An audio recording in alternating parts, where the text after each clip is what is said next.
Crosstalk, the unintentional transfer of signals between communication channels, a casual conversation.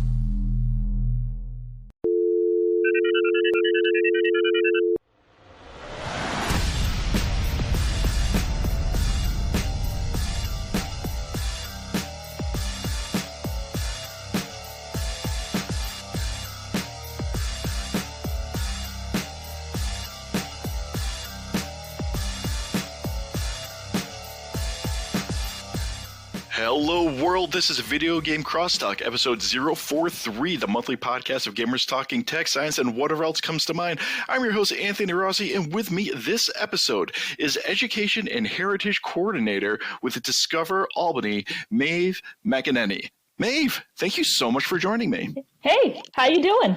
I am doing good, and thank you for the phonetic spelling of your name within the show notes. Yes, at least I think my full married name now is Maeve McEneny Johnson, but I also know that's a bit of a mouthful.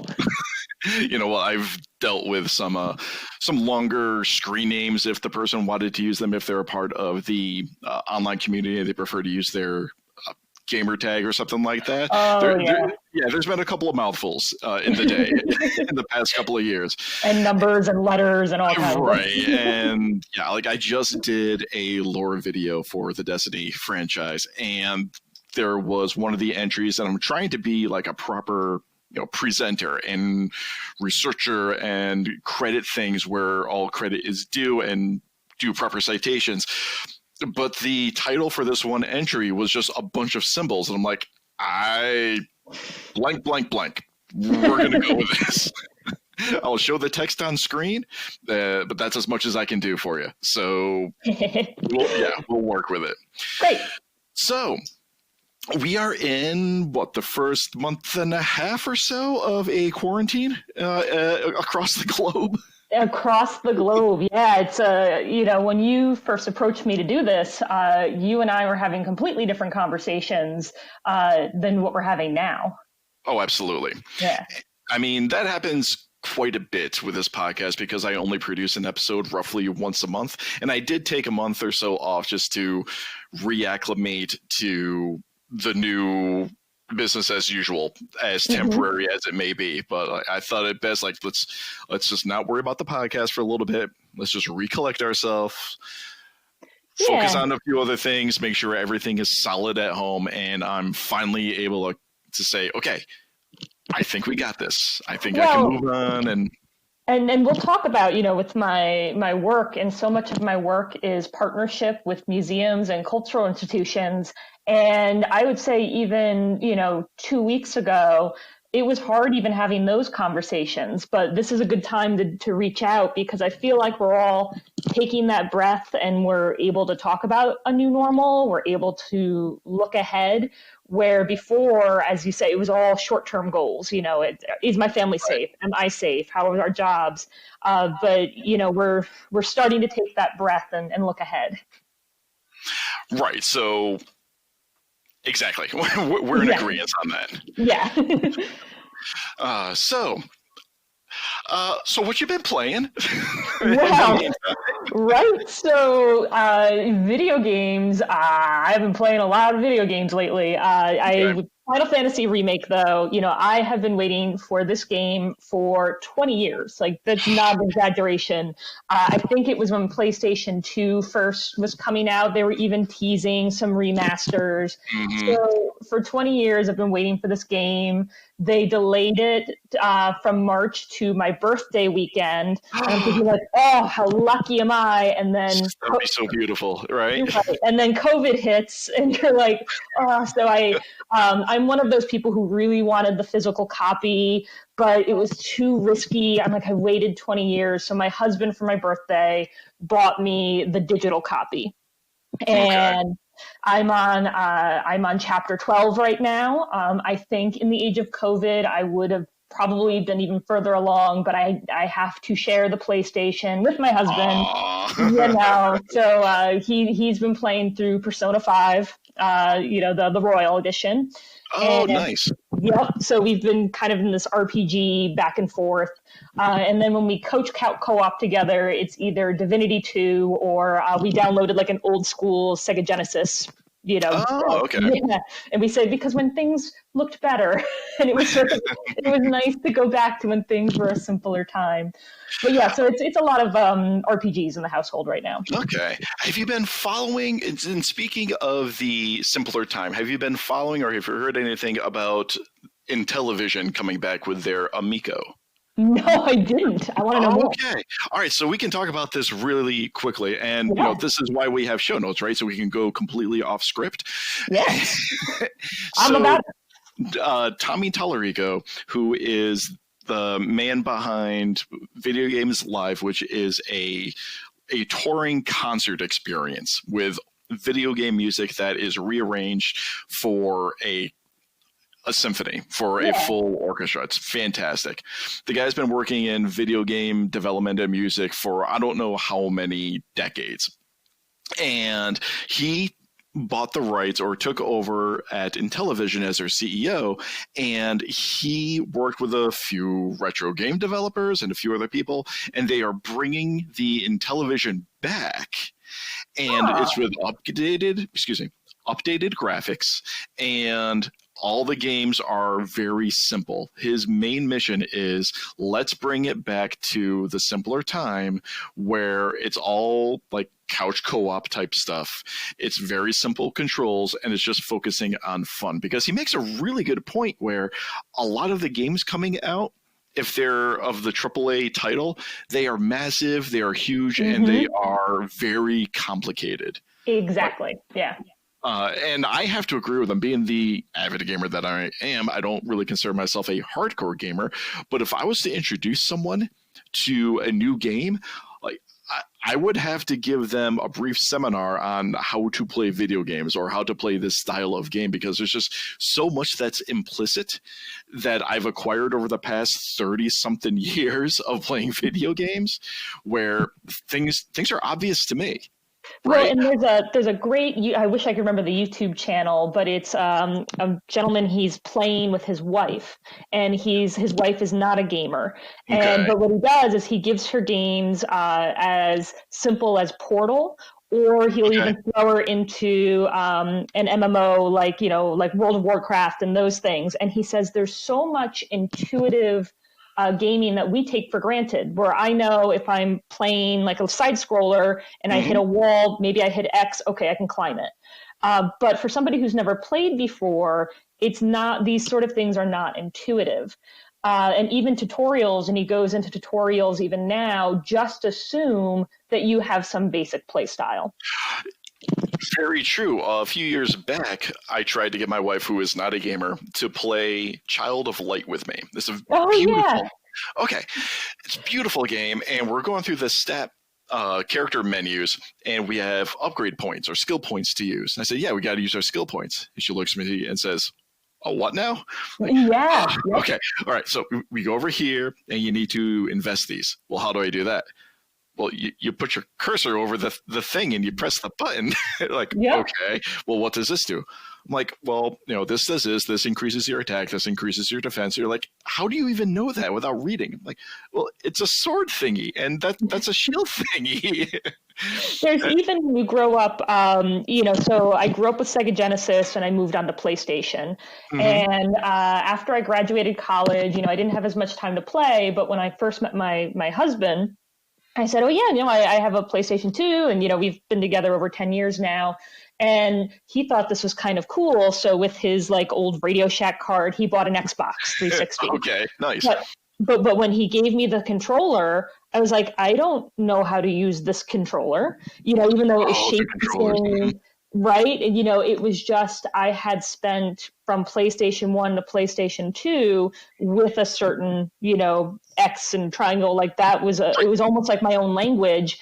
And he put it in my hand and he said, now play Oblivion. And I was like, and this is somebody who I grew up with video games. And it was, I felt like I was learning another language, because even the X button or the cross button, whatever you want to name it, was in a different place. It's supposed to be at the bottom. Right. The X button is in a different location on the Xbox, the PlayStation, and the old Super Nintendo. Yeah, it is in a different location.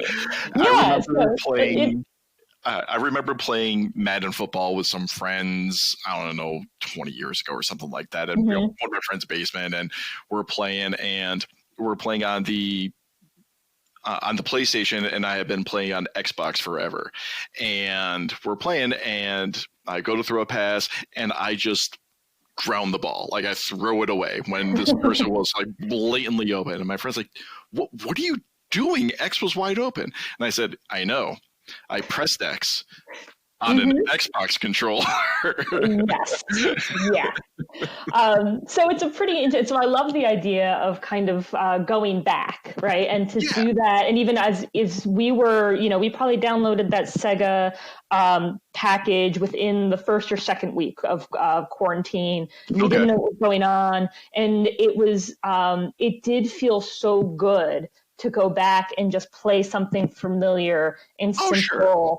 And so I think that's a wonderful idea to bring that kind of gaming back. And couch co-op, I mean, that's one of the most frustrating things. I don't have a Switch. And, we're constantly looking for a good couch co-op. And I would love to see couch co-op come back.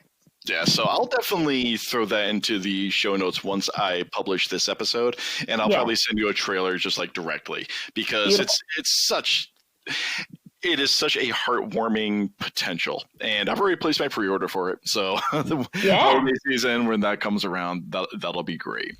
Definitely. Audible.com is giving listeners of this podcast the opportunity to try out their service for free.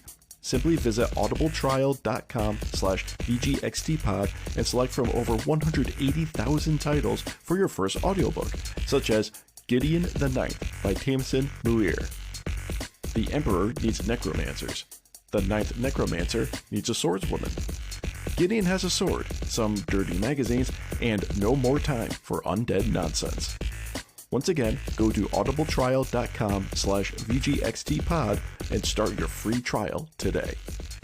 So let's get into your specialty area. So we've talked quite a bit about games already, but that's only kind of ancillary of why I invited you on the show. Yeah. You've got a very interesting type of background. So as I said in the intro, Education and Heritage Director for Discover Albany. So first off, what is Discover Albany? Yeah, and some people might know us more on our social media channels, albany.org. Discover Albany is a tourism promotion agency, TPA. So we are about promoting tourism in Albany, right, to entice visitors to come to see all the wonderful things that there are to do in Albany, as well as, hopefully get them to stay in hotels. Tourism, we know, is a huge, huge piece of our economy. So that's one part of what we do, and that's more where I fall in. There's another arm in Discover Albany, and we'll talk briefly about them, who are also enticing conventions to come here as well. Okay. So now you hear my long title of Education and Heritage Coordinator. Right. So when I was first hired, I was hired as the educator for the Visitor Center. The Albany Visitor Center is at Quackenbush Square. We have brochures and a lot of great information to kind of get you, when you first come into Albany, to give you an idea of where to go that align with your interests. Okay. But then the city of Albany, under Mayor Kathy Sheehan, did this plan. It's called the CHAT Plan, Cultural Heritage and Tourism Plan. And it was looking at our destination. Why are people coming? Is because of our rich history, our beautiful architecture. And is there a way that we can all work together as a region to really focus on these heritage tourists? A heritage tourist are the people coming for history. And they usually are some of the tourists who are spending the most money because they're going to museums, they're going to local shops. They really want an authentic experience. So I meet with these local museums and we look for themes such as we did theme on food, like historic food, but that can pull into our craft beverage industry. We've done, and that was called Taste and Traditions. When Hamilton exploded, we did a Hamilton theme because we had Schuyler Mansion, but Schuyler Mansion couldn't handle all the tourists coming to their site. They're a small site. So how do you entice somebody who's coming to hear the story of Alexander Hamilton to find other places of Albany to go and experience that and maybe spend a weekend here? But most of your listeners, I think, might know me from tours. So a lot of times I'm out on the streets of Albany doing tours that are different themes. I know that I do the ghost tours. I did a Hamilton tour, general Albany history. So it's a lot of different hats that I wear. And it'll be interesting. We'll talk about this in COVID. How do we do the same kind of work, but it might have to move virtually? Right now I can see a lot of things moving virtually. I mean, people are becoming content creators all over the place. Yep. And it's fun to see. Not going to lie, it's fun to see. It's like, embrace the new technology. It is. And this is something I talked to some of the museum educators, and one of them said, we're learning a new skill and we're learning it fast. And it's a really, for some of these smaller museums, that's a really scary thing, right? Like I have to do a Zoom meeting, like how, people are doing Zoom meetings every week, and they're becoming more adept at it.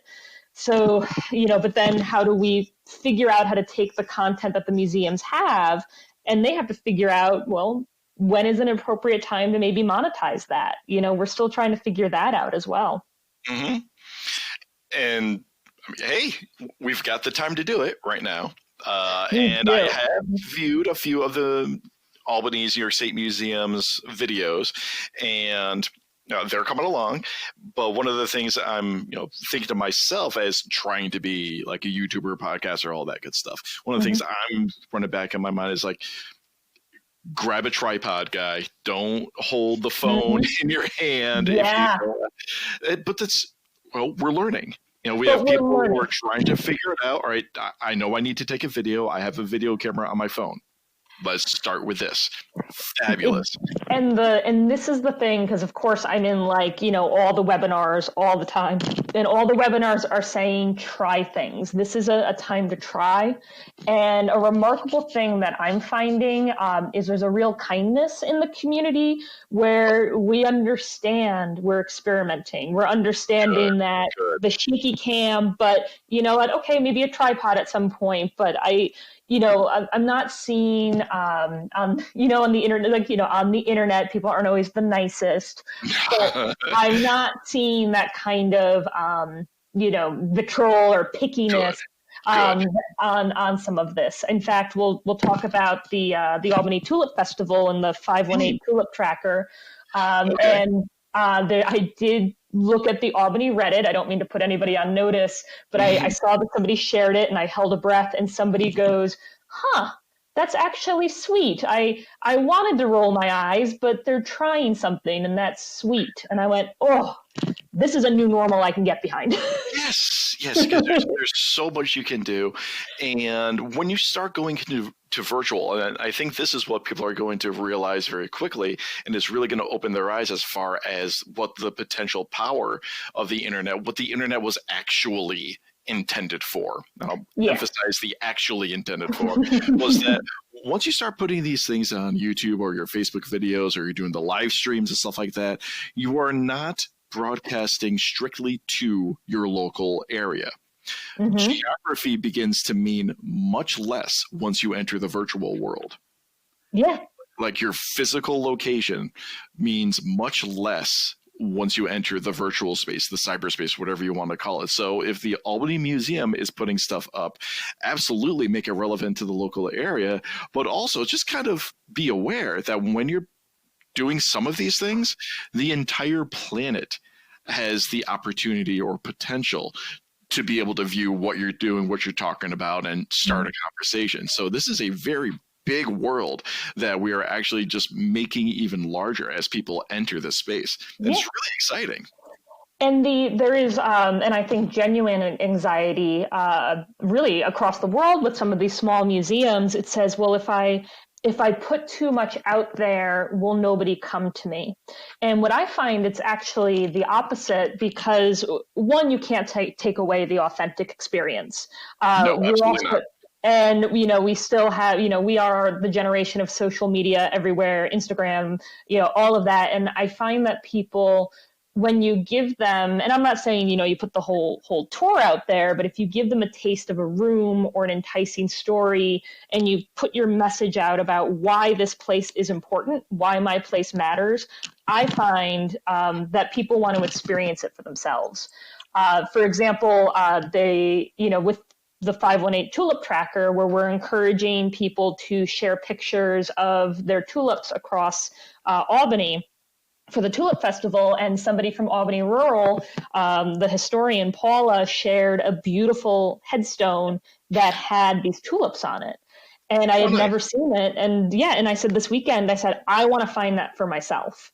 Mm-hmm. Yes, I have Paula's picture, but that authentic experience, and to see that, but it's a hard balance. And that's something that museums, have to kind of figure that out. You don't want to put everything, you're not going to put your whole tour on there.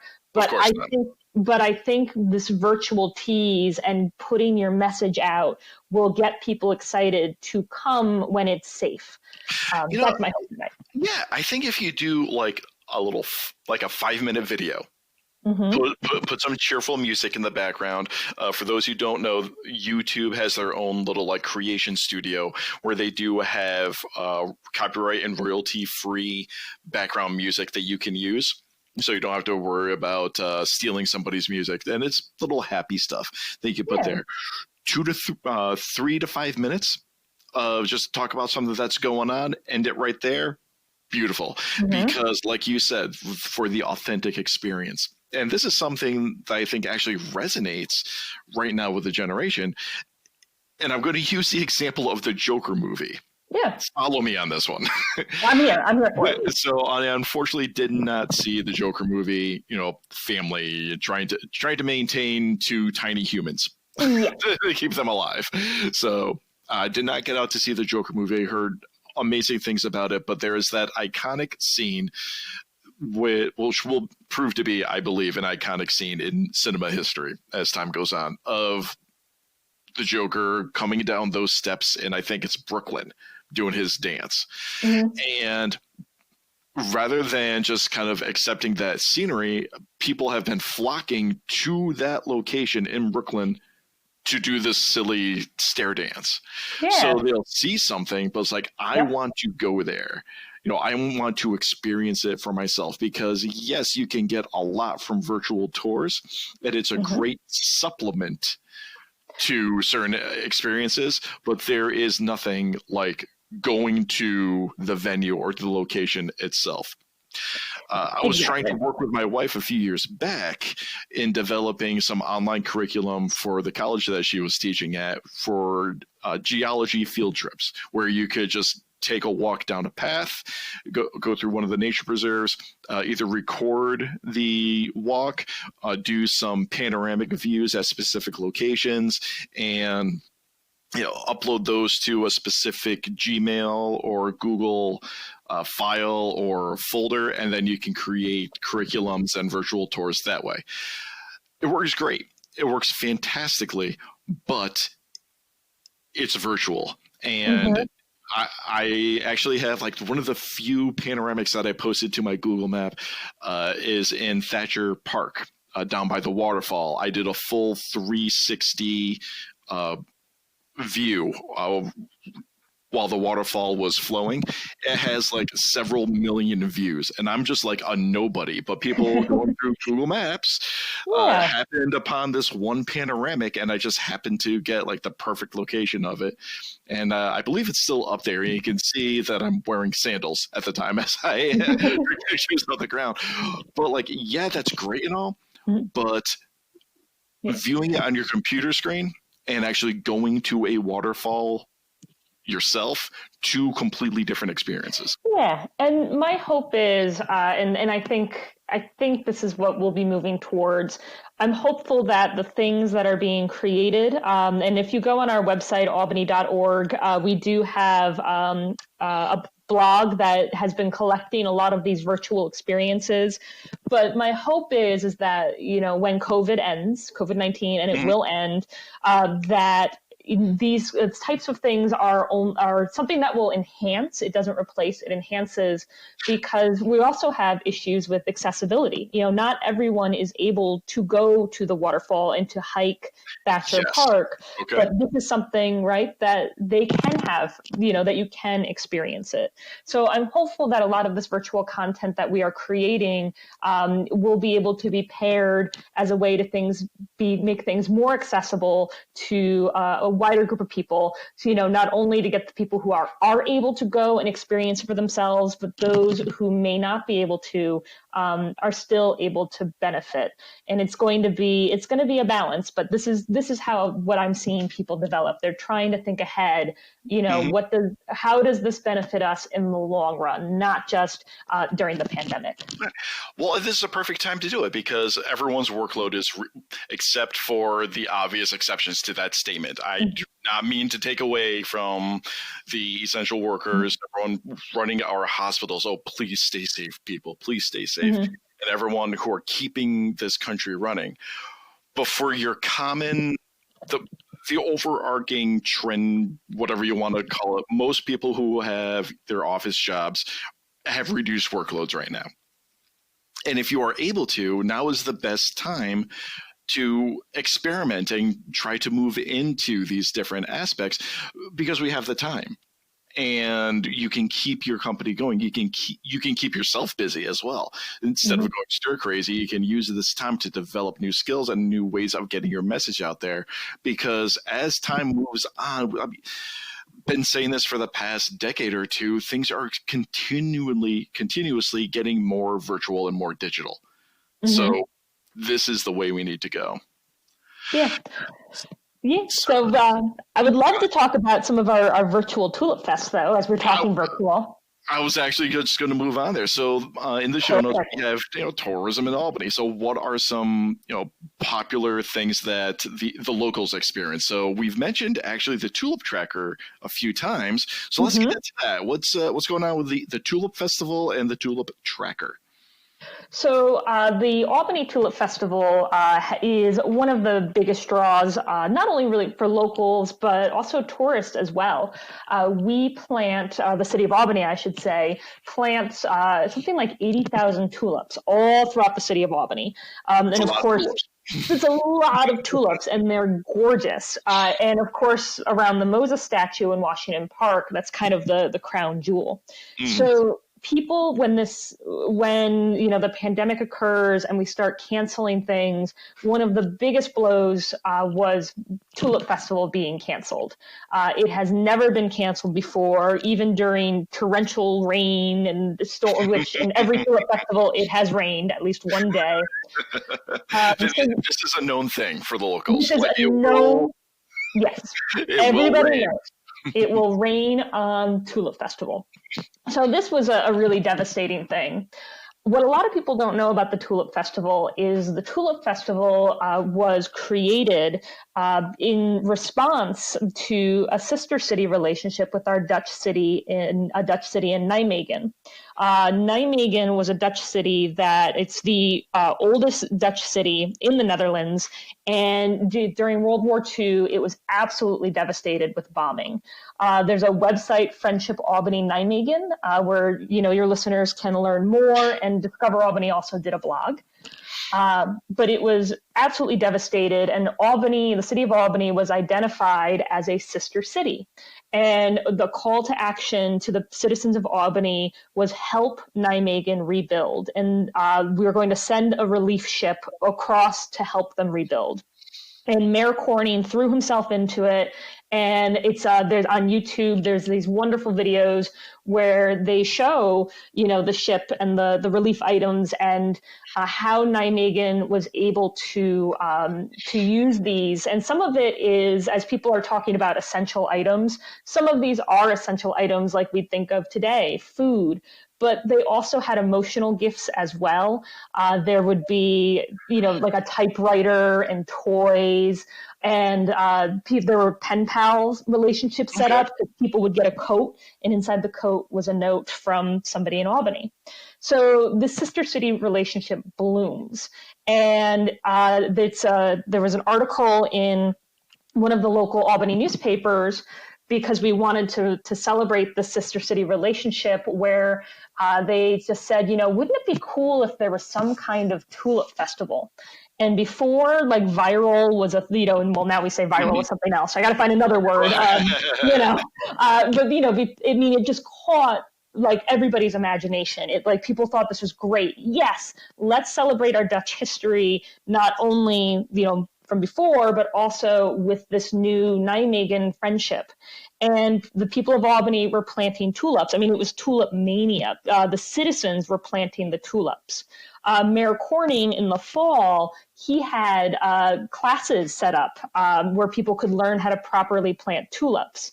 And the Queen Wilhelmina, we were sent tulips to plant, and they identified the orange wonder. They said this is now the Albany tulip. So it was set up by the citizens. And a lot of people kind of forget that. Like, Albany Tulip Festival, like, this was a citizen effort and in partnership with the city of Albany. So when things, were happening and this was closed, and I was talking to our sister city in Nijmegen, Anya, who's the leader of FAN. And I said, well, so many of us already have our tulips popping up. Is this something that we could do? And our marketing department really threw themselves into it. And we reached out to the city of Albany, and it turned out they were thinking something similar. They're producing videos with Jess Morgan, who is the city gardener, and the DGS staff, and they are going to the different tulip beds so people can watch the video, but she's giving also hints and tips on how to care for these spring plants. And so once again, we're all kind of coming together with this. So we put the call out this week. If people are walking around, they see tulips or they want to share them, they use the hashtag 518 tulip tracker. Nice. We promote it on our social media Tuesday, like Tuesday tulips are kind of our big thing, but it could be any week. And we'll be having a bingo card produced sometime this week. And as we talk about our museums, a lot of our small museums like Tenbrook Mansion, Schuyler Hill, Shaker Heritage Site have these amazing gardens. So we have a little bingo card, which we'll be producing this week. By the time this airs, it may even be out, where people can drive around and they can try to visit these wonderful historic sites that they can't get inside just now, but they can still enjoy. And maybe if they complete it, they might get entered in to get a prize. So you'll have to follow albany.org to find out more about that. Okay, definitely. Yeah, I'll definitely add something on there. And also definitely send me a link as far as you mentioned for the origin of the Tulip Festival with the sister city. Definitely send me a link for that. Yeah, and I'll definitely drop that into the show notes as well. Yeah, I mean, it's a wonderful story. And, Anya from FAN, when she really came because that story, even just kind of generationally, we weren't passing it on. And Anya, right? Like, a lot of people say, oh, I thought it was just for flowers and for the Dutch. And it's like, well, there's more to that, right? Mm-hmm. And so she's been a force in really getting the story out. Okay. And so Tulip Fest is a huge one. And we have Washington Park in Albany, and the place is just covered with tourists, food. Well, normally it would be covered with tulip beds everywhere, and it's a big to-do. Outside of that, what are some other activities or events that draw people to the Albany area? I really think, we talked a lot about our museums. I'll talk about that forever and ever and ever. Our history is a big thing that draws people into Albany. And that's why I've do these tours. I've been doing tours for over 10 years in Albany. Okay. But what I find, though, is that people, and this is across the board, people don't want to be a tourist anymore. We actually use the phrase visitor, right? People want to be a visitor, and that goes for the locals as well. People want authentic experiences. So when I put together a tour, it's usually pairing with one of our great local businesses, because people want the local insider. So our distilleries, our craft beverage trail is pretty awesome. Like Albany Pump Station, and like people love that. And so you'll see me do a tour in the summers, and whether we do it virtually or not, but Craig Gravina, the Albany beer historian, and I do tours about Albany beer history, but we're also able to highlight some of these great distilleries and breweries as well. Yeah. And like, if anyone comes to the Albany area, there are a handful of spots and restaurants and areas that I say, if you're coming to visit the area and learn about the local area, definitely hit these locations, and the pump station, definitely on that list. Can you speak to its history a little bit? Yeah, the pump. So what's cool is because the pump station is in the same building as the Albany Pump Station, or the Albany Visitor Center. So the Albany Visitor Center, and then the Irish Museum, which just moved in to the other side of the Visitor Center, and the pump station were all part of an old water pumping station. And that water pumping station, we used to pump water up from the Hudson River, and they would pump the water up to what we call Bleecker Stadium today, and this was how we were getting our drinking water. So I believe, and I can also send you the blog, because I just wrote a little bit about this. Nice.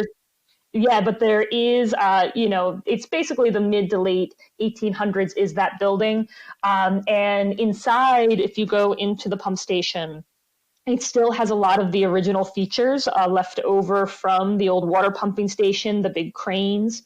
And Neil Evans, who it's his family, that's because technically the pump station is C.H. Evans Brewery at the Albany Pump Station. Right, okay. Right. And but that's Neil's family, is the Evans family. And Neil's, they were originally located in Hudson, and some of your listeners might have gone to Hudson and seen the little building. It still says C.H. Evans on it, but they closed during Prohibition 100 years ago, right? This is the 100th anniversary of Prohibition. So he really rebuilt the pump station back to this with the restaurant component, and they've been really inspiring. Sam Pagano, who is the brewer there, and he's collaborated with Craig and I on creating historic beers. And here it is 100 years ago, and now they're facing another horrible incident where they have to shut down. But they are pushing through, and Sam is actually doing beer deliveries.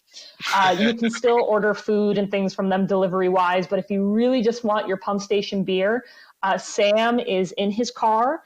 It's his personal cell phone he's putting out there, and he is dropping off cans of Albany Pump Station beer. And I just find it so remarkable that this, this Evans, the Evans group, they just, nothing is stopping them from doing this. That is fantastic. Yeah. Okay, so one more bit on tourism into Albany, and I love this, so you're going to have to explain this one. The question was simply, is the capital region known for anything? Yes, and I could go on and on and on, but I figured what is topical today and really has influenced all the world is our friend Seth Wheeler, who invented perforated toilet paper. So that's the convenience squares. Okay. The welcome world. Yes, so it is like perfect squares, right?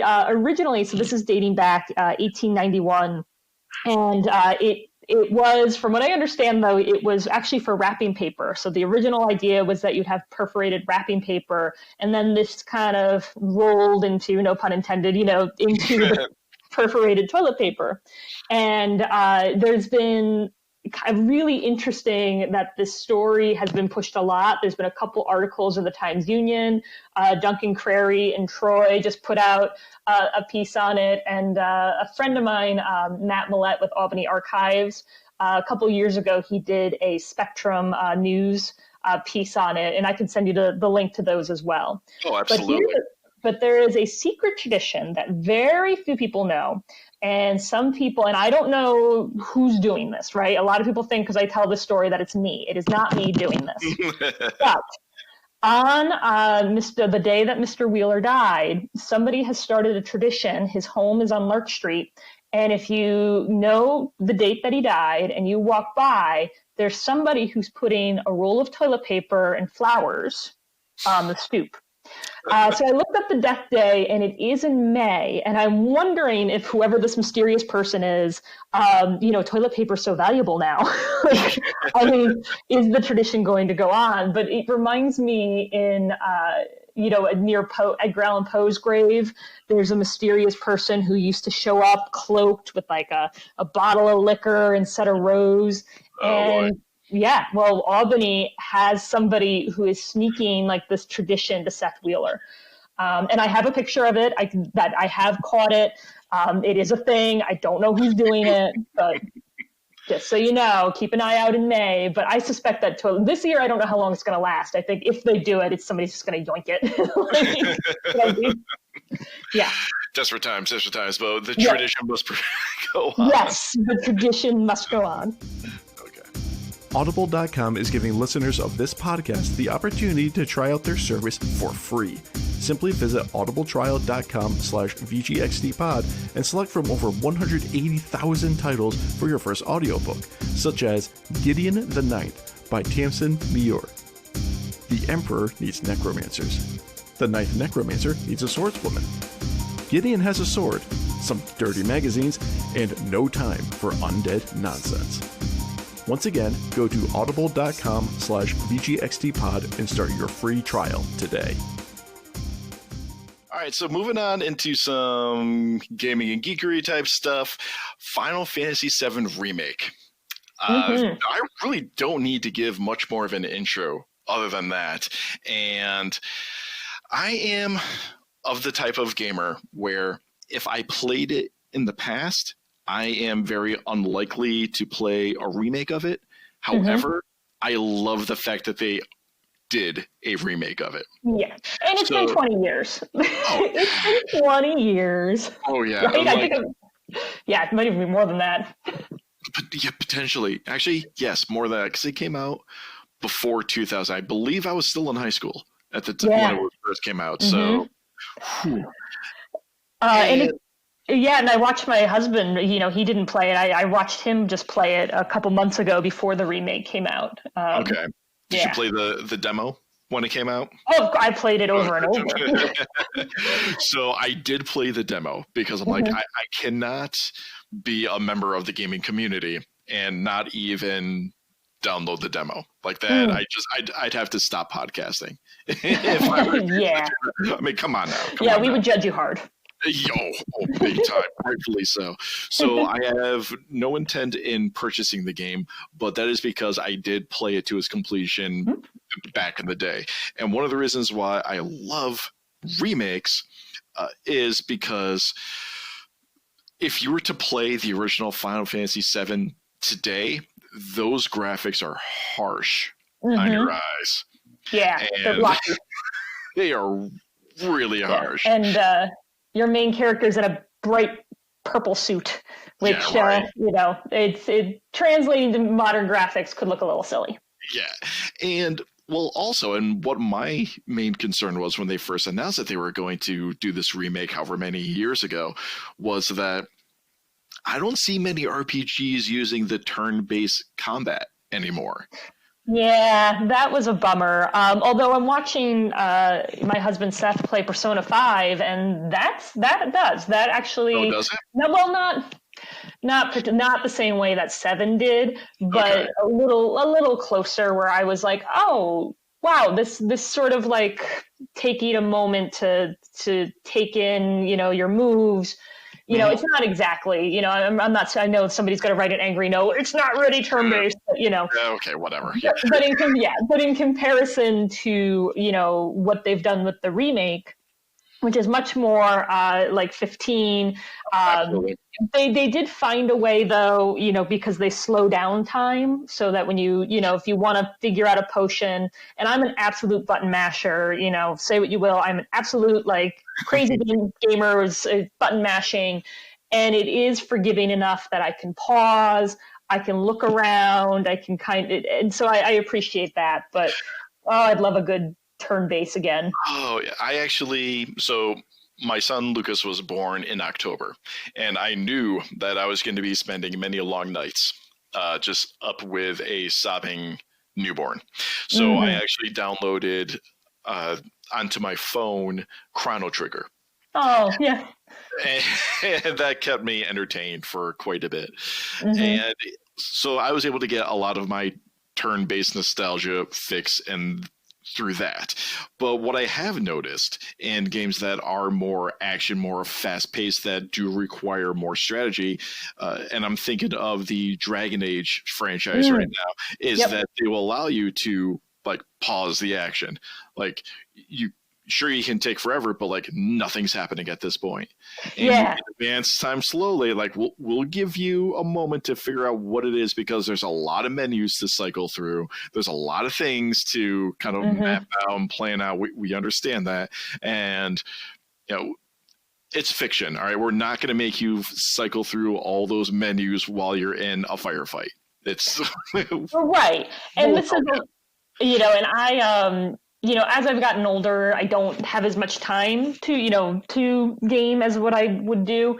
And because of that, and it kind of goes back to our earlier point, it's why I just don't have time to do Dark Souls. Like, I need to feel cool when I'm playing a video game.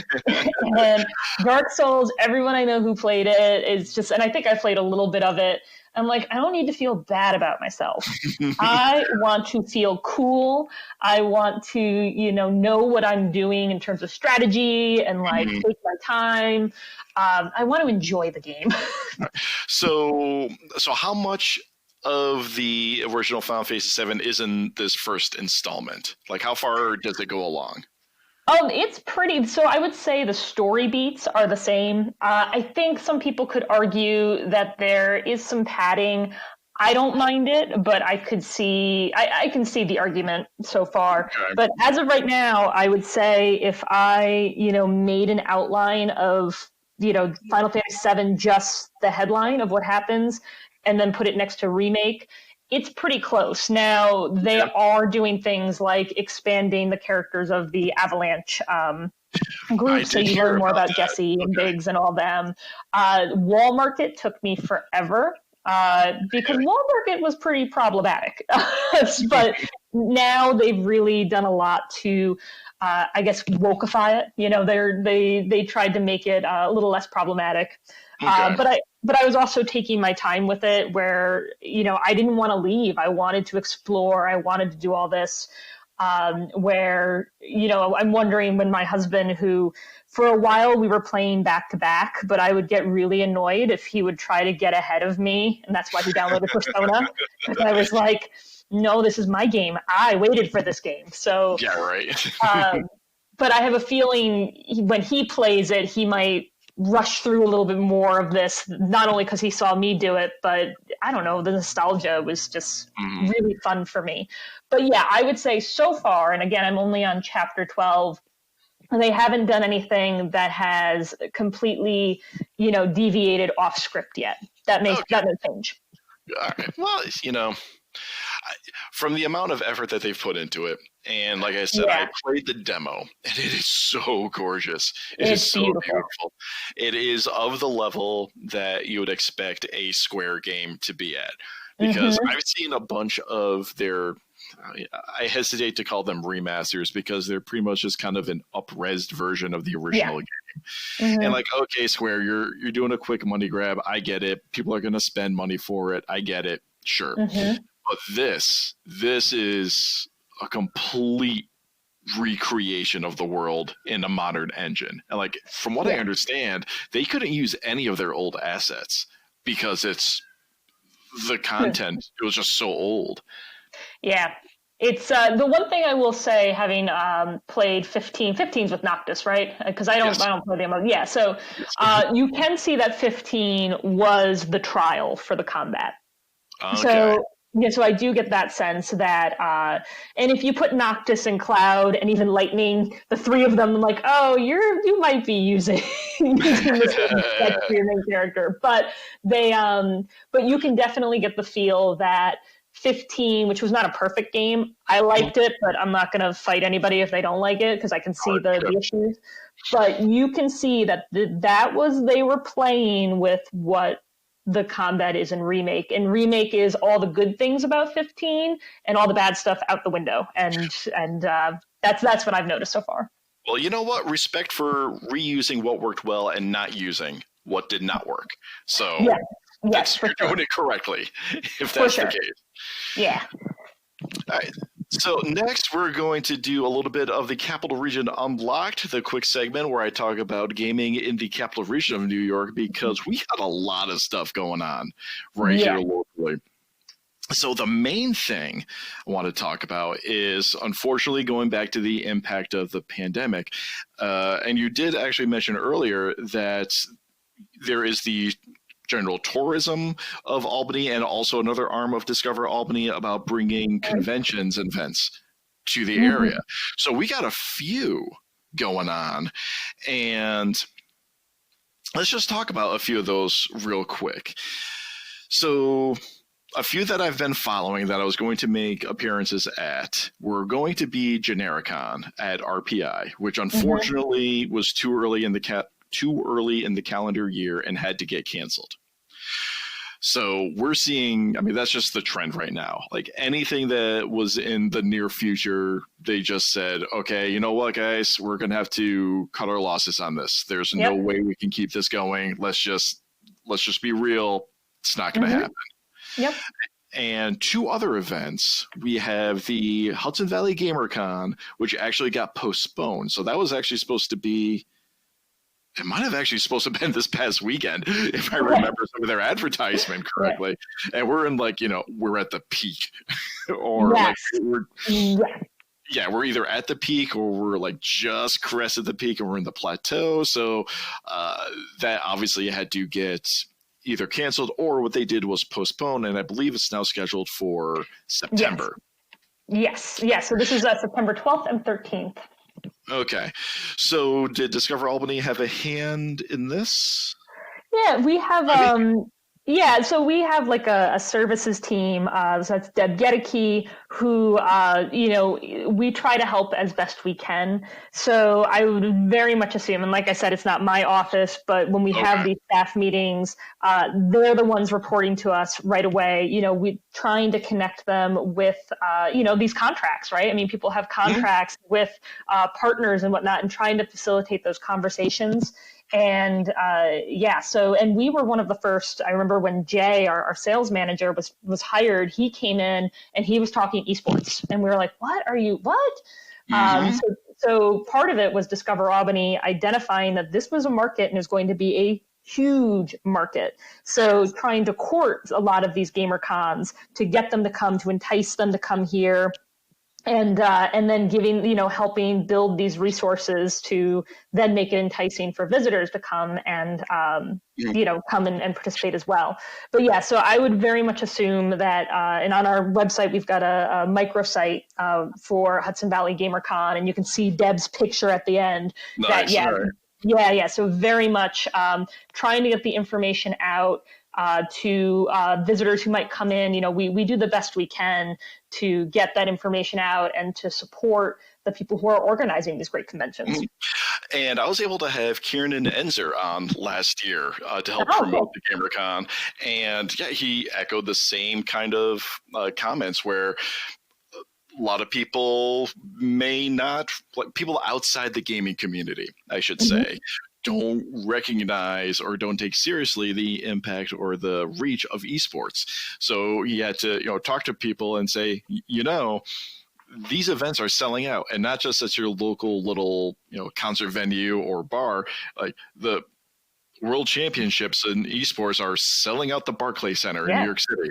And there's sponsorship, big sponsorship for esports. Big money going on over here. And I joke about this with a few friends of mine, and I say stuff like, listen, I don't care what type of person you are. You can shun and mock and scoff at esports all you want. But if you want to be a business person and you hear the term sold out, you need to take that seriously. You need to take it very seriously. And it was cool that Discover Albany, like the sales team, recognized it. And we're lucky to link up with Hudson Valley GamerCon to say, like, yes, like this is something that not only is it yes, because in general you could say, yes, it sells out, but we also have a region where it can sell out. We have, RPI and UAlbany and Siena College, who, these colleges that have really bought into this as well. So not only is it something that, yes, it's popular worldwide, but our region is also a region that can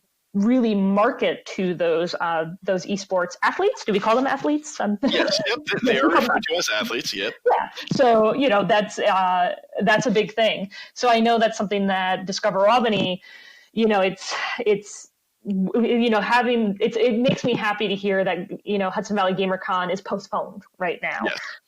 That I just I really hope we're still able. September is still a good time to do that. Yeah. A few other notes that we have here. The Empire Game Expo is currently scheduled for July, and I've been in contact with them, and they are still holding on track. Yep. They are going to reevaluate what's going on in June. But for now, it's July, I want to say not 11th and 12th. Yes, 11th and 12th. It's egxalbany.com has all the information. So for the time being, they're holding on to their current state.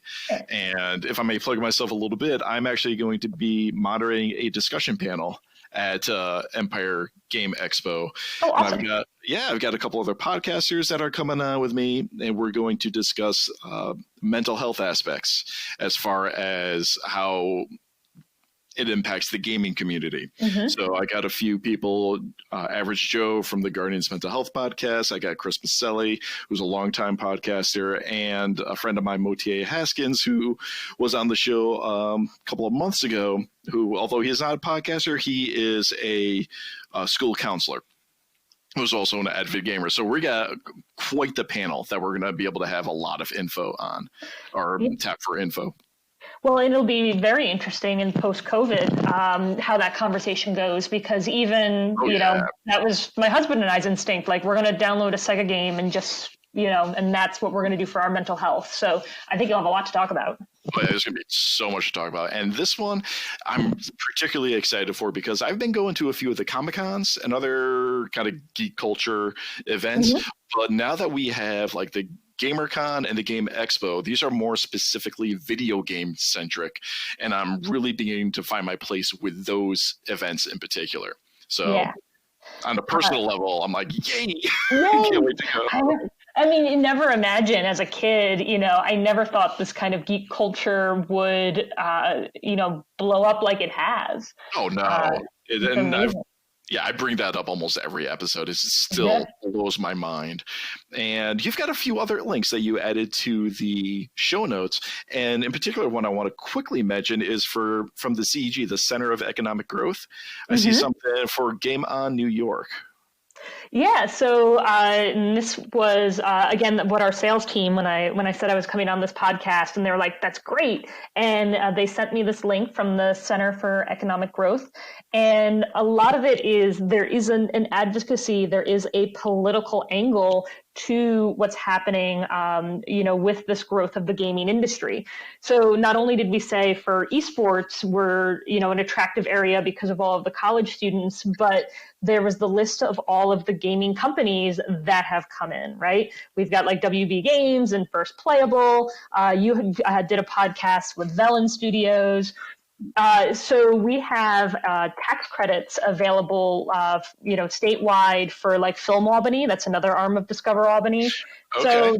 So that is if you're going to film in New York State, then you get tax credits, and that's to bring a creative economy there. So shouldn't there be a video game tax credit, right? So we have, right? Doesn't that make sense that to bring in, independents, startups, young creators, and stimulate the creative economy? So there's the website's pretty cool, but, to push this advocacy as well for video game production tax credit. Yeah, and I've joked with on Twitter when you have the global reach or beyond your local reach as far as certain platforms are concerned. I will joke about how there are tons of movie and TV scenes that are filmed in Albany that look like a big major city. Mm-hmm.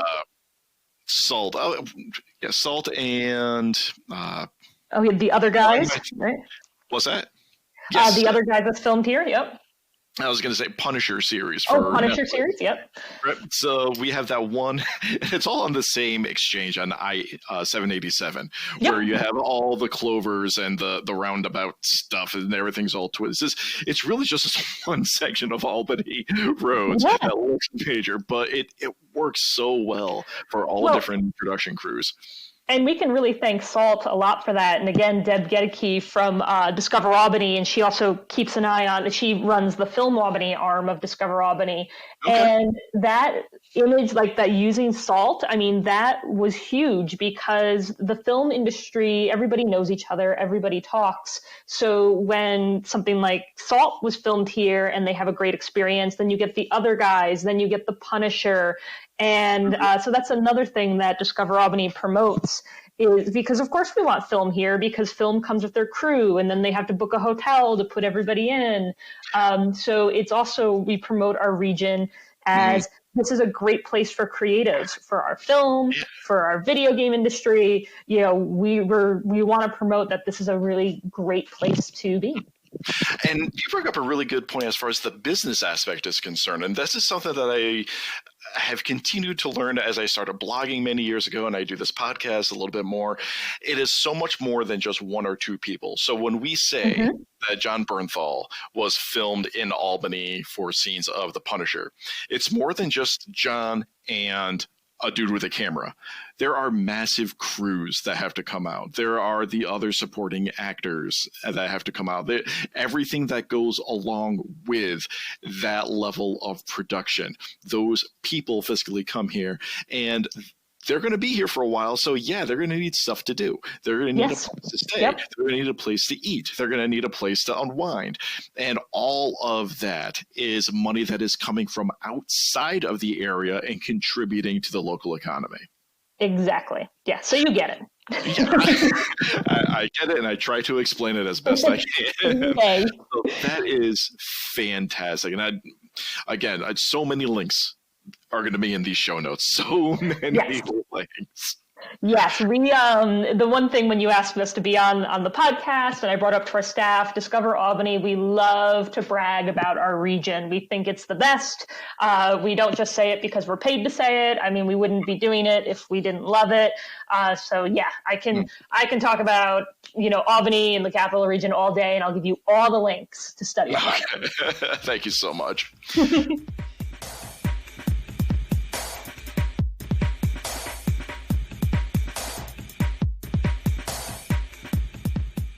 Okay, we're going to move into the final segment of this episode. We're going to get into the questions, and we actually have a internet question, and this is coming from the Facebook page, and this is from Stephen Hennel, and he asks, #AskVGXT, between Red 13 and Kate Sith, or how were we going to pronounce this?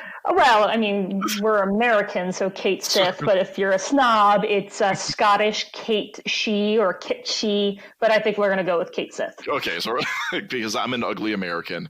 And, yes, we're going to say it American. Okay. Who would be your Jellicle choice at the Jellicle Ball? And I have to admit, I had to look up what the Jellicle Ball was. Yeah. And Steve, I think, put this to throw me, but as I said, oh no, I have an answer ready for this. So this is a reference to the musical Cats.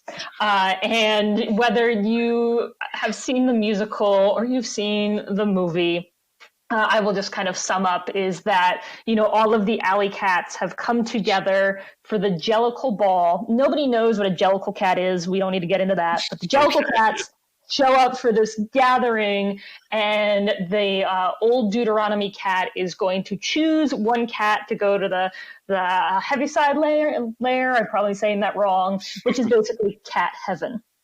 Okay. So I guess to break down Stephen's question is which cat is going to be chosen to move on to cat heaven? And I'm giving it some thought, and the obvious answer would be Red 13 because he does seem to be the better of the two cats. But the thing is about Kate Sith is that he has a redemption story. And spoilers for the musical Cats. The cat that is chosen is the cat, Grisabella, who has the redemption story. And she is the one who is chosen to go. So I think that if Kate Sith is able to pull out a ballad like Memory that moves all the Jellicle cats, then he may go. Now, if you're being fussy, though, I guess, spoiler alert, Kate Sith is technically not a cat.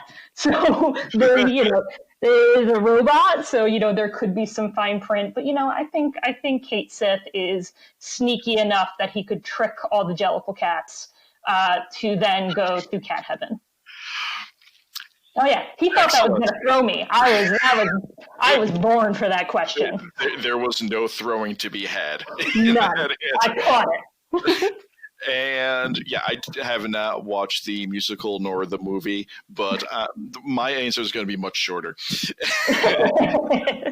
No, I am going Red 13 just for the sheer badassery factor.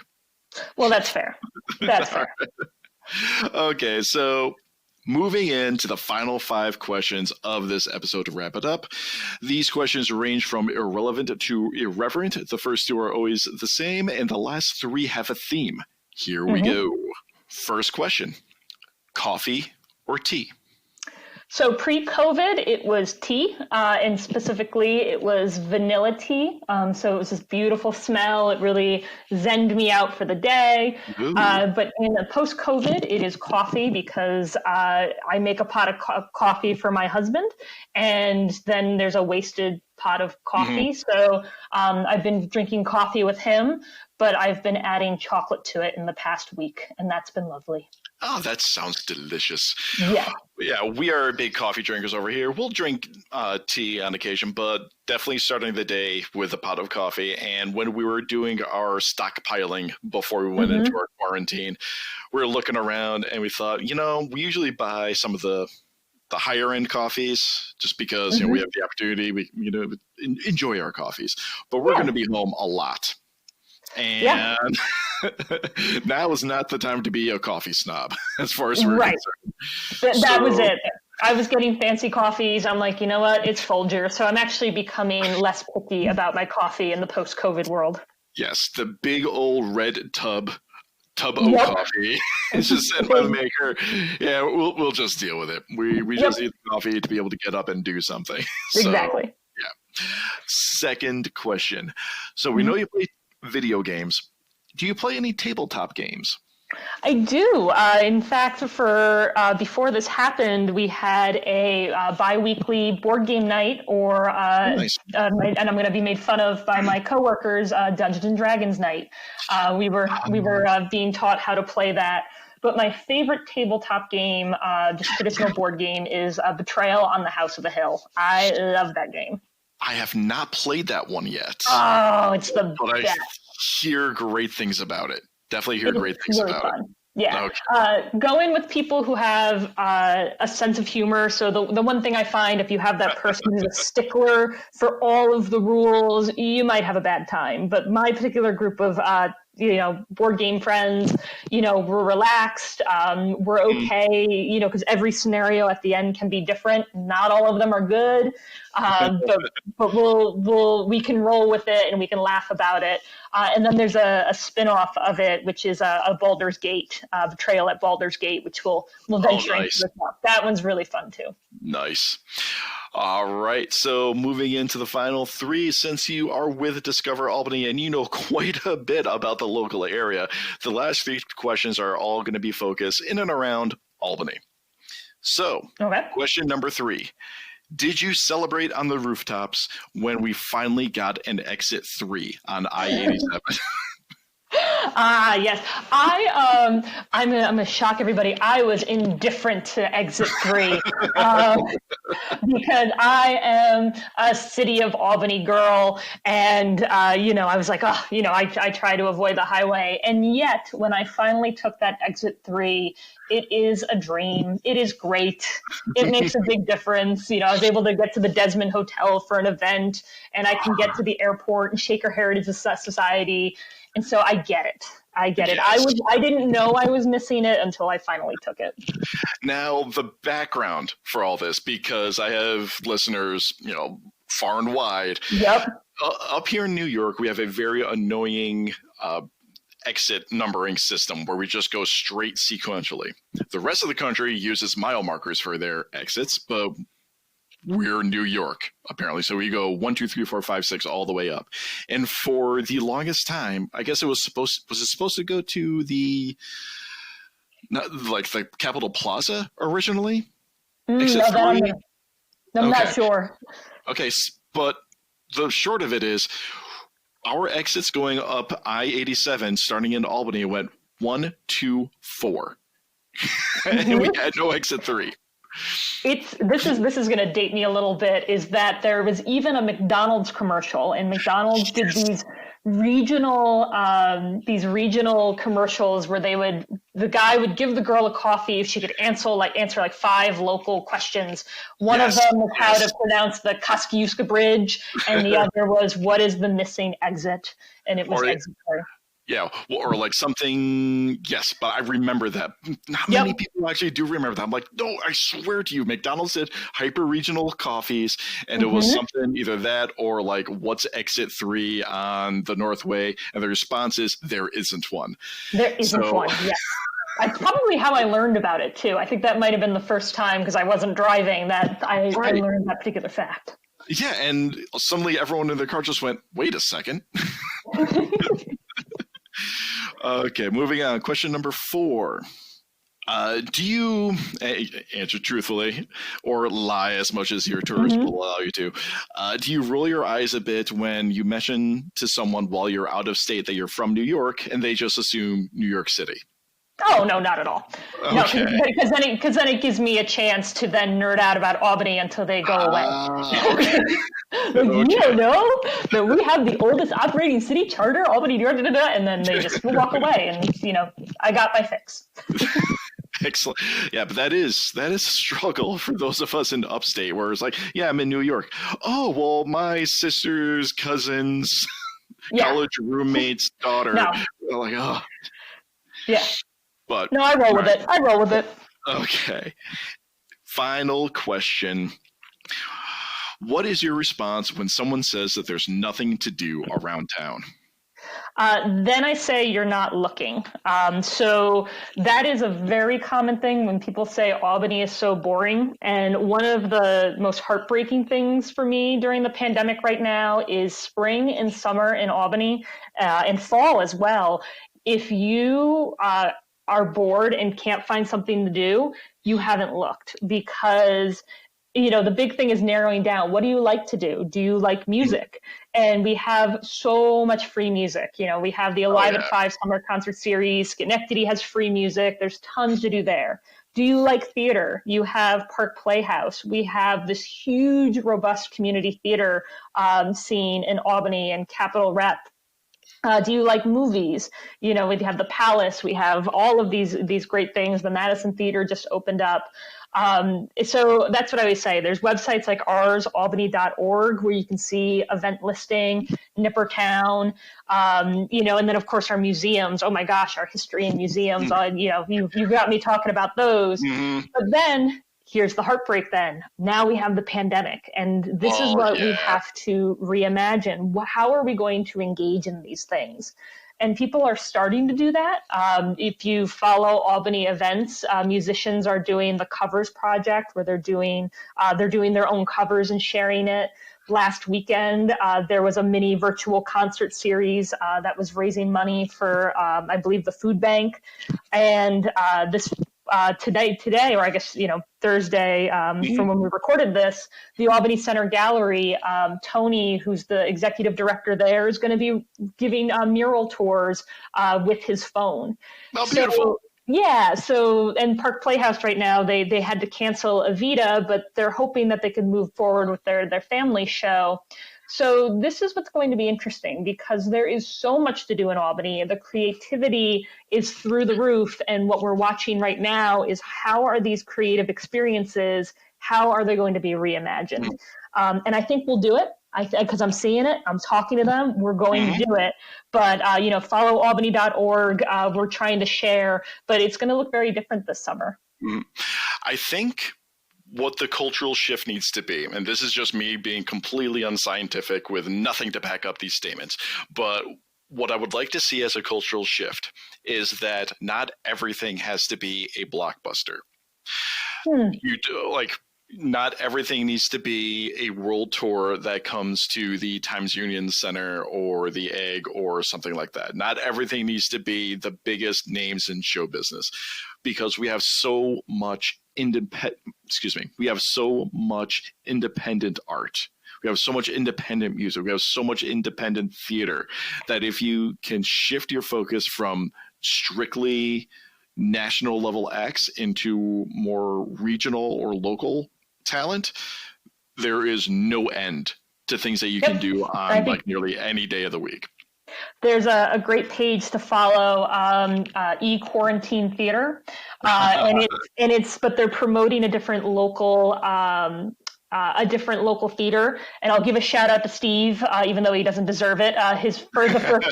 One of the first quarantine theaters was Steve's a playwright, and he wrote a play and raised money for Confetti Stage. And so we have these local actors week to week are putting out new works and raising money for these independents. So we'll see that. And right now it's the talking heads of Zoom, but I think creatives are going to start to get frustrated with that, and they're going to come up with something better. I'm really moved right now in the past, week or two. Again, if we did this podcast 2 or 3 weeks ago, I might cry and just like, I miss everybody. But I'm really seeing these creatives push forward and showing how dynamic our community is, and also using these resources to raise money for the communities that need it. All right. Fantastic. And that is all the time we have for this episode. Roll the standard end of show plugs.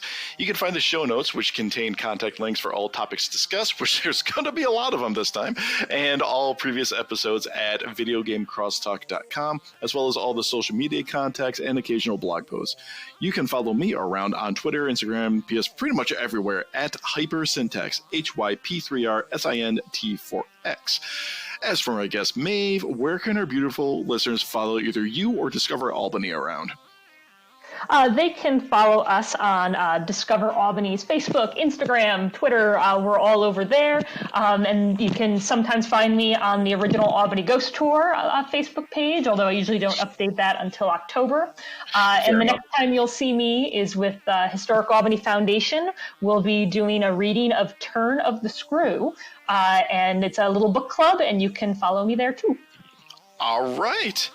Please don't forget to like, review, subscribe, and share this podcast over all your social media accounts, and we can be found on pretty much every podcast listening service. The podcast audio automatically gets pushed out to YouTube, and yes, I have finally started making my Destiny lore videos, and it has been a blast, and I've been learning quite a bit about narration and video editing and doing so it's been a lot of fun. And to wrap this all up, in the words of Dr. Seuss, you're never too old, too wacky, too wild to pick up a book and read to a child.